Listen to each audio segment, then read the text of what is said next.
এটার প্রতি খুশি হইছি। আর শুনেন, 50 ওয়াক্ত নামাজ আপনাকে দিছিলাম, কমাইতে কমাইতে আপনি 5 ওয়াক্ত নিছেন, 45 ওয়াক্ত ক্ষমা করছেন। আগা নবীজি বন্ধুর বাড়িতে বন্ধু আসছেন, আপনি যতই হাদিয়া কমান 50 ওয়াক্তের মধ্যে 45 ওয়াক্ত কমাইছেন। আর 5 ওয়াক্ত কমানোর জন্য আপনি আসেন নাই, এতে আমি আল্লাহ বড় খুশি হয়েছি। কিন্তু যাই না রাখেন, আমি ডিউটি কমাইছি, আমি বেতন কমাই নাই। 45 ওয়াক্ত কমাইছি গো নবী, বেতন কমাই নাই, বেতন কমাই নাই। বন্ধুর সাথে তো আমি এমনটা করতে পারি না, আমার বন্ধুর আলাদা মর্যাদা।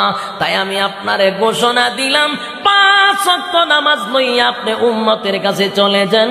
5 ওয়াক্ত নামাজ যদি উম্মত পড়ে গো, আমি আল্লাহ ওয়াদা দিলাম